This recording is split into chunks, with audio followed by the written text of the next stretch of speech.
परळीत मराठा भवन उभारणीचा मार्ग मोकळा. आमदार धनंजय मुंडेंकडून 28 गुंठे जागा उपलब्ध. मराठा युवा मंचकडून जंगी सत्कार.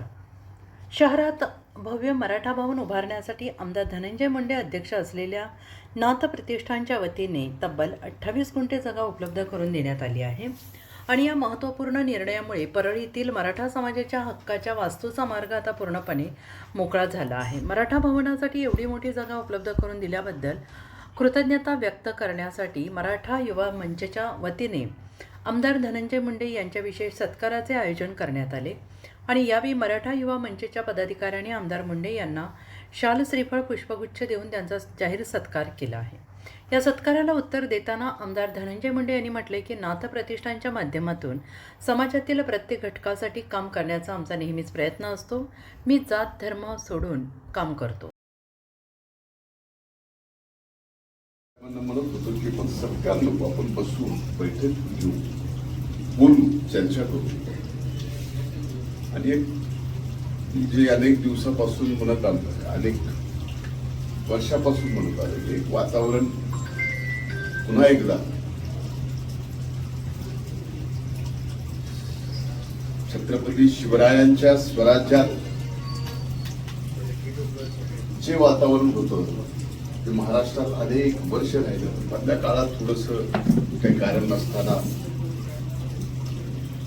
काही गोष्टी झाल्या, तर त्या होऊ नये त्याची चर्चाही करणं उचित नाही. कारण आपण आता तो सगळा टप्पा गाठून पुन्हा सर्व समाज एकत्र येऊन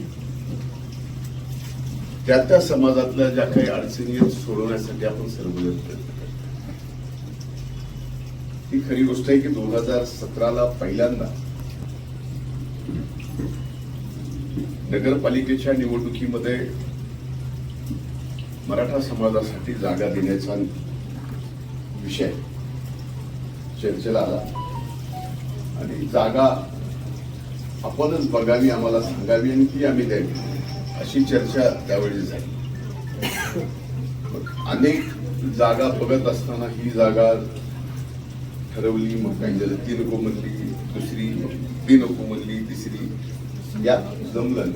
शेवटी वैजनाथराव याला साक्षीदार आहे. ते म्हणले की आम्हाला औद्योगिक वसाहतीतील जे पंडित दीनदयाल उद्यान होतं ती जागा नगरपालिकेची जागा होती. पण मधल्या काळात तिथे औद्योगिक वसाहतीनेच काही डेव्हलपमेंट झाली, त्यामुळे आता ती काढता येईना. आणि आपल्याला जी जागा पाहिजे ती नेमकी कोणाच्या नजरेत नव्हती. राजाभाऊ माफ करा, पण भैयाच्या माझ्या नजरेत पहिल्यांदा, तुमच्या कोणाच्याच नव्हती. तुमच्याही माहिती पाहिजे नंतर आम्ही येऊ लागलो. हळूच म्हणले की राजाभाऊचा प्लॉट.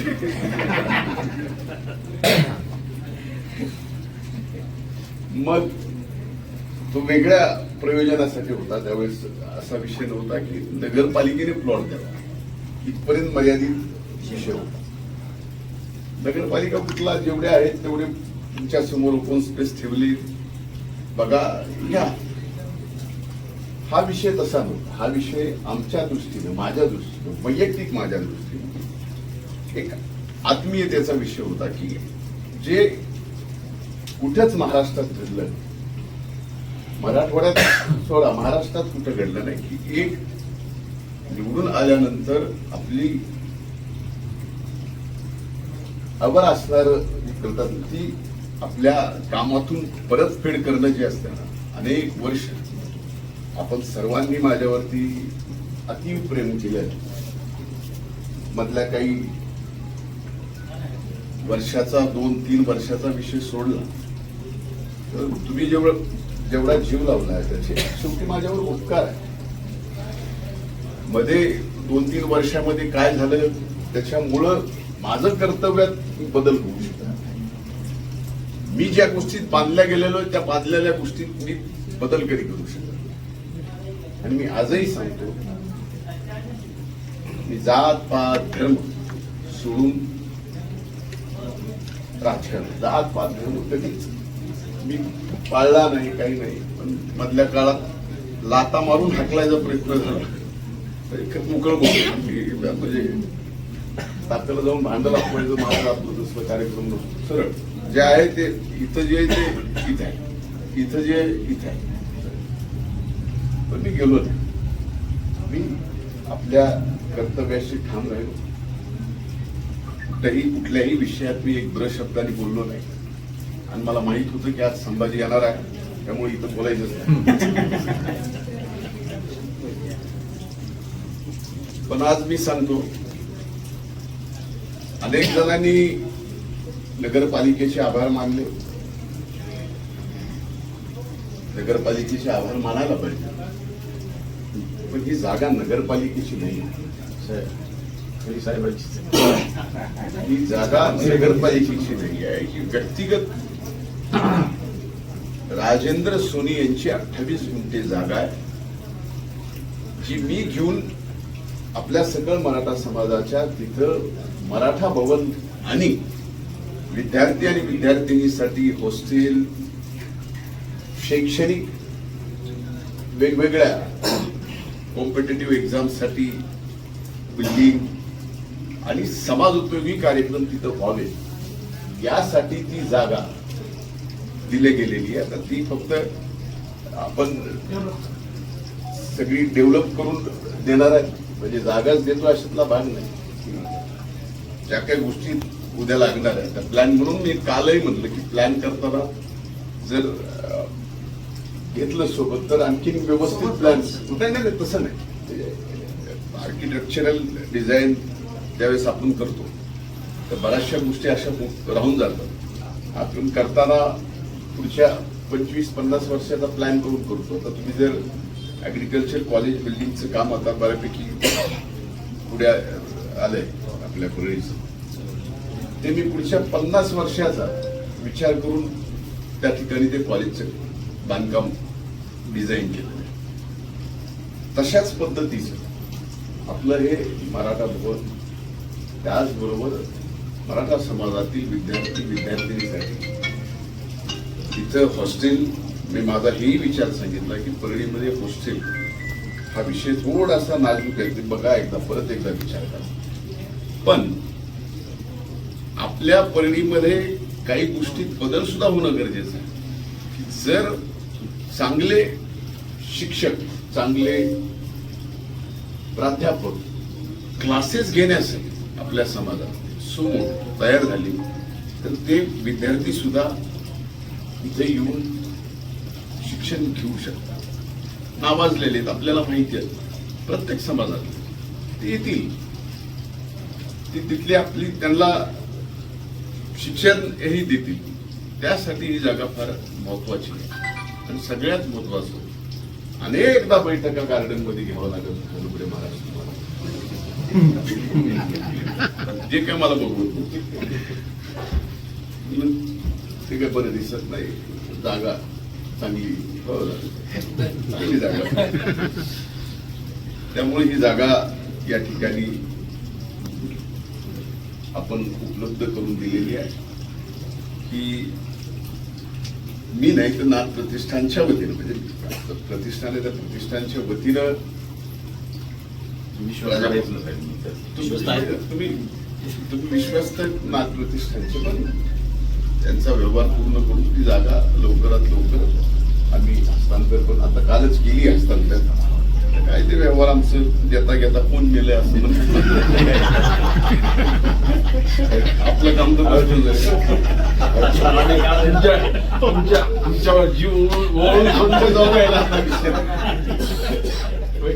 पण एक अभिमानानं सांगावंसं वाटतं की झालेल्या वेगवेगळ्या गोष्टी ह्या तात्पुरत्या असतात, आंदोलन तात्पुरते असतात. एखाद्याबद्दलची चुकीची भावना तात्पुरती असते, आज ना उद्या खरं काय ते कळतच. त्याचमुळं मी 1.5 वर्ष शांत होतो, गप्प. का तर माझा नियतीवर फार विश्वास आहे. मी जर माझी नियत साफ आहे सगळ्या बाबतीत, तर आज ना उद्या माझ्या बाबतीत गैरसमज झालेला जो आहे समाजामध्ये ती नियतीच दुरुस्त करून देणार हे मला माहिती आहे. म्हणून आज हे सगळं नियतीने घडवलं आणि आपण अतिशय चांगलं तिथं असं मराठा भवन आणि इतर शैक्षणिक क्षेत्रातल्या वास्तू उभा करू. आणि दुसरीकडे होण्याच्या अगोदर आता सारथी करतो, सारथी बऱ्याच ठिकाणी करतात, तालुक्याच्या ठिकाणी आहेत, तालुक्याच्या ठिकाणी होणार आहे सारथीचं. पण आपण तालुक्याच्या ठिकाणी, जिल्ह्याच्या ठिकाणी सरकार जे करतंय त्याच्यापेक्षा चांगलं आपण आज या 28 गुंठ्यामध्ये येणाऱ्या काळात इथे या वास्तू उभ्या करणार आहोत. आणि त्या वास्तूची एक एक बीट रचेपर्यंत आणि ते उपयोगी येईपर्यंत मी स्वतः ह्याच्यात लक्ष घालून कुठल्याही गोष्टी कमी पडणार नाही ही जबाबदारी आज तुमच्या सर्वांच्या साक्षीने मी स्वतः माझ्या. त्यामुळं मी काहीतरी दिलंय, मी काहीतरी असं माझं कर्तव्य. शेवटी मी लोकप्रतिनिधी आहे. लोकप्रतिनिधीच्या निवडणुकीमध्ये कुणी विरोध केला असेल, कुणी नाही केला असेल, पण शेवटी निवडून आल्यानंतर तो लोकप्रतिनिधी त्या मतदारसंघाच्या सर्व जनतेचा असतो. मतदान दिलं नाही त्याचा नाही आणि ज्यांनी दिलंय त्याचाच लोकप्रतिनिधी असं नसतं. लोकप्रतिनिधीची व्याख्या मला दिलंय त्यांनी नाही दिलंय त्यांनी त्याची तुम्ही लोकप्रतिनिधी. त्यामुळे ही वास्तू सरकारच्या पैशाने किंवा इतर यांनी होत नाही. तर आपली जी भावना आहे या समाजाप्रती, आपल्या या भागामध्ये एकूण समाजामधले जे अल्पभूधारक ग्रामीण भागामध्ये जे आम्हाला माहिती आहेत, त्यांचे आमचे संबंध आहेत, मला तर माहितीच आहे, नेहमीचे संबंध आहेत. त्या पुढच्या पिढीला इथं आज घडवण्यासाठी एक फार मोठं आपण मराठा भवन जरी म्हणलं तर ते एक शैक्षणिक मंदिर होणार आहे. आणि मंदिराच्या वैद्यनाथाच्या शेजारी ते शैक्षणिक मंदिर होत आहे. त्याचा एक आगळा वेगळा मला आनंद आहे. हे सगळं पार पाडत असताना काल राजाभाऊचा चेहरा आनंदीच होता. मी तेच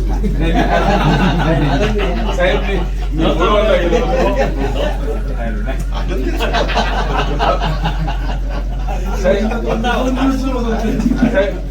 पैशाचा विषयच नाही साहेब. माझ्या मुलाच्या लग्नाला तुम्ही 7.5 लाख रुपये ऑनलाईन पाठवले साहेब. 5 लाख रुपये माझ्या मुलीच्या दवाखान्यात ते नसते ते काढायचं तुमच्यासाठी. ते करता करविता तो आहे, आपण कुणीच नाही. म्हणून म्हणले हे सुद्धा जे घडवलंय त्यांना सामाजिक कामाचा नाद आहे सर. सामाजिक सहभागाचा नाद आहे त्यांना.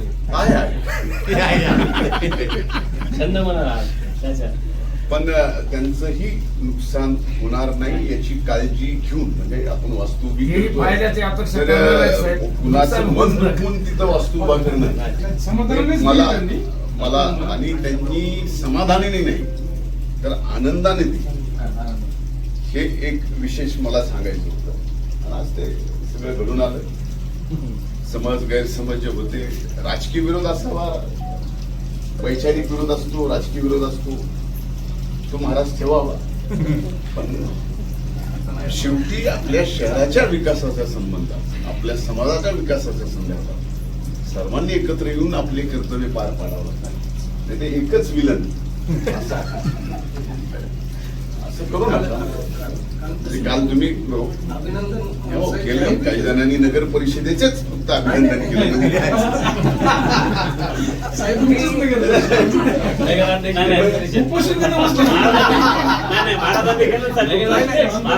महाराजांनी केलं. माझे काही जुने सहकारी आहेत, काय झालं माहित नाही झालं. त्यांच्या जमिनीचे मॅटर पण निकाली काढून दिले त्यांच्यासारखे, पण त्यांनी नगर परिषदेचीच केली. हे वातावरण थोडस बदललं नाही. हे तुम्ही केलं. आता समजा मी केलं, मी नाही केलं, मी काय म्हणतोय हे नियतीने केलं. माझं मला काही आणि शेवटी आपण सर्वांनी चांगल्याला चांगलं, वाईटाला वाईट म्हणलंच. त्यावेळेस वातावरण तसं झालं होतं, गैरसमज झाले होते, भावनिक वातावरण होतं. त्या वातावरणामध्ये वेगवेगळ्या म्हणजे लोकसभेपासून आमचे वर पाचशे सगळे तुमचे फिरले होते लोकसभेच्या निवडणुकीत. जरा मी जास्तच लोड घेतला होता लोकसभेचा, त्याच्यामुळं या सगळ्या गोष्टी घडल्या. आता ते घडल्या त्या संपल्या. आता नव्यानं आपल्याला या ठिकाणी आपण सर्वांनी सर्व जाती धर्माला सोबत घेऊन त्यांच्या विकासामध्ये प्रत्येक जाती धर्माचं योगदान असलं पाहिजे, असं काम या निमित्तानं माझी अपेक्षा आहे. आणि मला नक्कीच खात्री आहे की आपण फक्त आज आपल्या समाजासाठी झालेलं हे शैक्षणिक मंदिर उभं करण्याइतपत आपलं काम नाही, पण पुढे सुद्धा अनेक गोष्टी आहेत ज्या आपल्याला इतर जणांसाठी सुद्धा उभ्या करायच्या, त्याच्यासाठी सुद्धा आपलं योगदान राहावं. शेवटी एवढंच सांगतो की जर समजा माझ्यासारखा व्यक्ती लोकप्रतिनिधी म्हणून चुकला तर तुम्हाला तुमच्या सगळ्यांच्या जवळजवळ घरचे संबंध असल्यासारखे आहेत.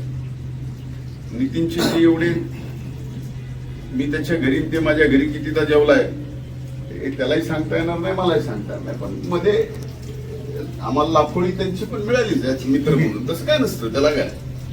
पण अशा परिस्थितीत आपण सगळ्यांनी आता तो विषय बाजूला ठेवा. राजकीय विचारधारेचा विषय जिथे येईल, निवडणूक, माझं काम काय मी खरं सांगतो, मी राजकारणच असं केलंय म्हणून मी इथपर्यंत पोहोचलोय. निवडणूक लागली, राजकारण संपलं. मतदान झालं, राजकारण संपलं. निकाल लागला तर विषय संपला, पुन्हा राजकारण, पुन्हा निवडणूक आली आहे ना. हे एक वातावरण आपल्या इकडे झालं पाहिजे आणि ते वातावरण नक्कीच आपल्याकडे फार दृढ होत. त्याचा आणखी निबार पक्क करायचं आहे जाधव साहेब आपल्याला आपल्या नेतृत्वाखाली. त्यामुळं सगळ्यांनी ते प्रयत्न करावे आणि शिवरायांचं स्वराज्य म्हणजे हेवा वाटावा असं स्वराज्य, या शिवरायांच्या स्वराज्याच्या आधारावर काही देशातलं संबंध आपलंच नाही तर काही देशांचे कामकाज शिवरायांच्या स्वराज्याला अभिप्रेत असणारं कामकाज काही देश आजही करत आहेत. मला एक गोष्ट सांगायची आहे, ज्यावेळेस या स्वातंत्र्य मिळाल्यानंतर या देशाला, जगातल्या सगळ्यात मोठ्या लोकशाही देशाला घटना देण्याच्या विषयाची जबाबदारी परमपूजनीय डॉक्टर बाबासाहेब आंबेडकरांवर आली. त्यावेळेस त्यांना एका पत्रकाराने विचारलं की एवढा मोठा देश, एवढे राज्य, एवढ्या भाषा, एवढं सगळं तुम्ही घटना लिहिणार कशी, या देशाला घटना देणारच कशी. ते म्हणले माझ्या समोर शिवरायांचं स्वराज्य असल्यानंतर घटना द्यायला आणि घटना द्यायला काहीही वेळ लागणार नाही. आणि इतिहासात आहे, म्हणजे मी काही हवेतलं बोलत नाही, हे संदर्भ आहे. आणि असं हे स्वराज्य मधल्या काळामध्ये कुठेतरी त्या गोष्टीला डाग लागायचा प्रयत्न होत होता, सगळीकडूनच होतो, एका बाजून होत असताना. आता मात्र ते होऊ द्यायचं नाही. एवढाच आपण संकल्प आज हाती या ठिकाणी घेऊ आणि हे संकल्प घेत असताना हे मराठा भवन आणि शैक्षणिक मंदिर पूर्ण करण्याचा संकल्प सुद्धा मी शिवरायांच्या आणि आपल्या सर्वांच्या साक्षीनं मी माझ्यावर जबाबदारी घेतो. म्हणजे आपण सगळे आला तर एकट्याला पाडताना एवढंच माझ्याकडून मी आपल्याला शब्द देतो. यात पुढाकार अनेक जणांनी म्हणजे आंदोलन केलं, पण वैजनाथराव भैया आणि म्हणजे यांनी सुद्धा फार पुढे येऊन की हेच व्हावं. माझी सुद्धा इच्छा होती की हे व्हावं. कुठेही बघा, ठीक आहे आपल्याला घ्यायची, नगरपालिकेची नाही आवडत ना, जी आवडेल ती, बरोबर आहे. हा भैया हा शब्द माझा, मी यांना म्हणलं की जी आवडेल ती, वैजनाथराव हा शब्द माझा, जी आवडेल ती आपण